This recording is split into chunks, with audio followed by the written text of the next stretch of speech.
สวัสดีค่ะพ่อแม่พี่น้องสวัสดีFCทุกท่านเนาะค่ะกลับมาพบมาพอกับเจตาผ้ารวยคือเก่าค่ะในทางช่อง YouTube คลิปนี้เจตาก็จะว่างแนวทางของลาวพัฒนาค่ะลาวพัฒนาออกมื้อคืนนี่เนาะค่ะพี่น้องเป็นจังใดกันแน่ไผโศกไผหมานไผใดไผตามประวัติมาดามคำนวณค่ะ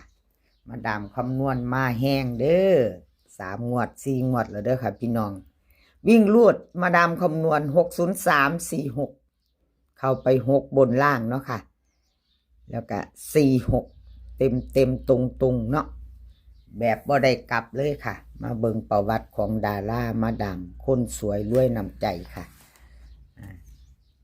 นี่วันที่17ค่ะ17แล้วก็19เนาะค่ะวันที่15ค่ะมาดามคำนวณ3 งวดติดค่ะพี่น้องมาดามคนสวยรวยนำใจ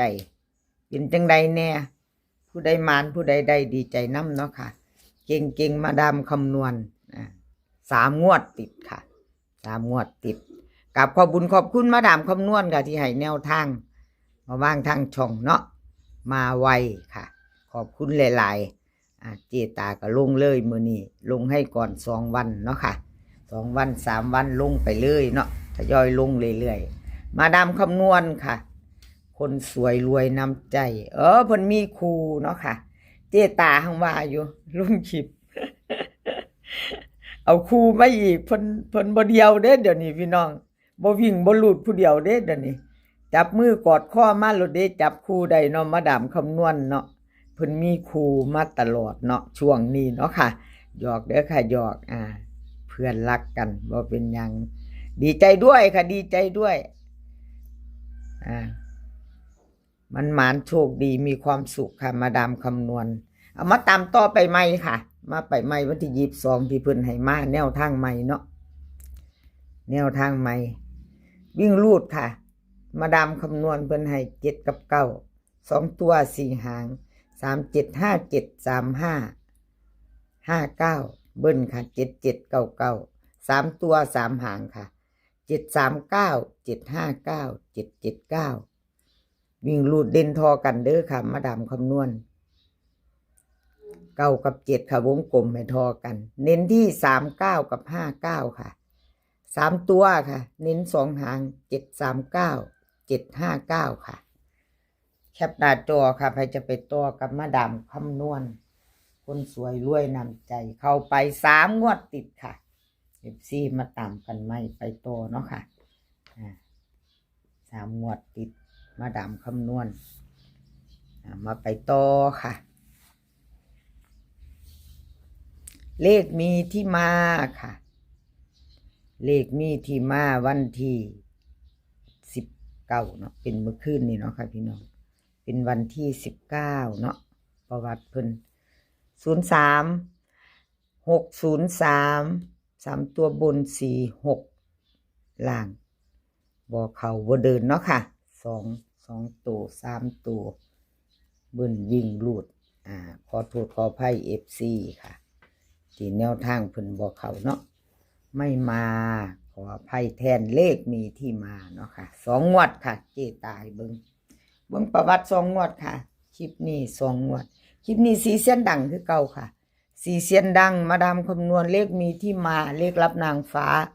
ชอเชิดชัยค่ะสีเสียนชอบของผู้ใดตามของผู้ใดรอตามเนาะค่ะรอตามรอแคปหน้าจอรับชมรับฟังไปน้ำกันพิจารณาเอาไปต่อเนาะค่ะพิจารณากับแคปหน้าจอไปต่อกับเพิ่นวันที่22เลขมีที่มาค่ะลาวพัฒนาวิ่งรูด8กับ9ค่ะ2ตัว4หาง48 85 94 95เบิ้ลค่ะ88กับ99 3ตัว3หาง894 895 889ค่ะเบิ้ล8กับ9เด่น9รอง8ค่ะ2ตัวเน้น94 95 2ตัวค่ะ894 895ครับหน้าจอครับใครจะไปต่อกับเลขมีที่มากับขอบคุญขอบคุณเลขมีที่มาหลายๆค่ะที่ให้แนวทางมาว่างทางช่องเนาะ กราบขอบพระคุณเป็นอย่างสูงค่ะมาไปต่อเลขลับนางฟ้าค่ะเลขลับนางฟ้า603บน3ตัว46ล่างของเพิ่นเข้าไป4ตัวเดียวเนาะค่ะวิ่งรูด1บ่หลุด2ตัวมา1ตัวเนาะค่ะยังมาอยู่2ตัวบ่เดินบ่เข้าค่ะกราบขอโทษขออภัยแทนเลขลับนางฟ้าเนาะค่ะ FC ขออภัยแทนเพิ่นเลขลับนางฟ้าวันที่17เข้าไปอยู่ค่ะเบิ่นเก่าๆเนาะเข้าไป2งวดค่ะเจตายเบิ่งเอามาตามใหม่ไปต่อวันที่22ค่ะเป็นวันจันทร์เนาะค่ะเจตาลงให้วันเสาร์ลงให้ก่อนหลายมืออยู่เนาะค่ะวิ่งลูดค่ะเลขลับนางฟ้า3กับ5 3ตัว4หาง35315951เบิ้ล33กับ55ค่ะ3ตัว3หาง359351 335วิ่งลูด3กับ5เด่นเท่ากันค่ะเด่น3กับ5เท่ากันเด้อค่ะรับนางฟ้าเน้น2หาง2ตัวค่ะ3959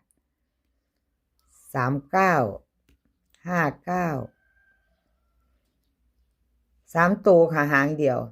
359ค่ะ359หางเดียวเนาะแคปหน้าจอค่ะใครจะไปตัวกับเลขลับนางฟ้าแคปหน้าจอกับขอบคุณขอบคุณเลขลับนางฟ้าค่ะที่ให้แนวทางมาว่างทางช่องเนาะขอบคุณขอบคุณทั้ง FC ค่ะที่เพิ่นเข้ามาคอมเมนต์กดไลค์กดแชร์กดหัวใจให้เนาะค่ะขอบพระคุณหลายๆมากให้กำลังใจเจตาเนาะค่ะทางช่องน้อยๆต่อไปค่ะชอเชษชัยชอเชษชัยของเพิ่นวันที่19เนาะค่ะที่19 60346เข้าไป2ตัวมา1ตัวค่ะกับมาตัว1วิ่งลูดเนาะค่ะ14เป็นจังได๋ชอเชษชัยหนุ่มน้อยหน้ามนต์คนรูปหล่อไผได้ไผตามเพิ่นบ่ค่ะเพิ่นเข้า0ตัว1อยู่เพิ่นกับยังบ่ทันลูดบ่ทันหลุดเนาะค่ะเขาวิ่งลูดค่ะพี่น้อง17หลุดไปเบิ่งประวัติแล้วเฮาก็มาเบิ่งแนวทางใหม่ของเพิ่นเนาะค่ะดูประวัติแล้วมาดูทางแนวทางใหม่ให้มาแล้ววันที่22ค่ะ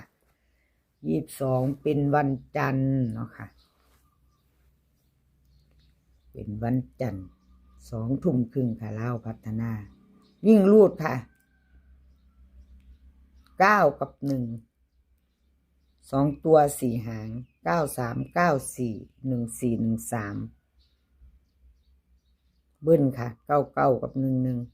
11 3ตัวค่ะ3หาง913 914 991ค่ะFC ชอเชษชัยเตรียมแคปหน้าจอค่ะไปต่อนำเพิ่นเนาะวันที่22วิ่งลูดค่ะเพิ่นเด่นให้ตัวเดียว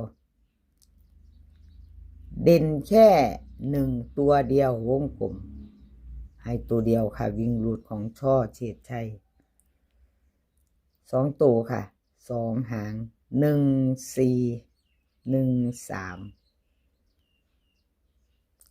3ตัวนี่2หางเด้อค่ะเพิ่นเน้นให้3ตัวนี่2หาง913ค่ะ914เอาแคปหน้าจอค่ะใครจะไปต่อกับชอเชษชัยเนาะหนุ่มน้อยหน้ามนต์คนรูปหล่อชอเชษชัยแคปหน้าจอค่ะแคปหน้าจอเราไปต่อกันวันจันทร์ที่22ค่ะเป็นวันที่22ใครจะตามต่อกับเพิ่นเนาะเลขทุกตัวเอามาวางเพื่อเป็นแนวทางค่ะโปรดใช้วิจารณญาณในการรับชมเป็นอย่างสูงลดไปกับกราบขอโทษขออภัยเนาะค่ะ FC ทุกท่านเนาะที่กราบขอบคุณขอบคุณที่เขามารับชมรับฟังทางช่องน้อยๆของเจตาคลิปนี้ขอให้พี่น้องโชคดีค่ะโชคดีกับเล่าพัฒนาในวันจันทร์แล้วก็มื้อนี้ขอให้มีความสุข ขอให้สุขภาพร่างกายแข็งแรงเด้อค่ะ สุขภาพมาก่อนเนาะให้แข็งแรงกันทุกคน เดินทางไปไสก็ขอให้ปลอดภัย เดินทางไปขอให้มีโชคกลับมาขอให้มีชัยค่ะคลิปหน้าพอกันใหม่คลิปนี้ก็สวัสดีค่ะ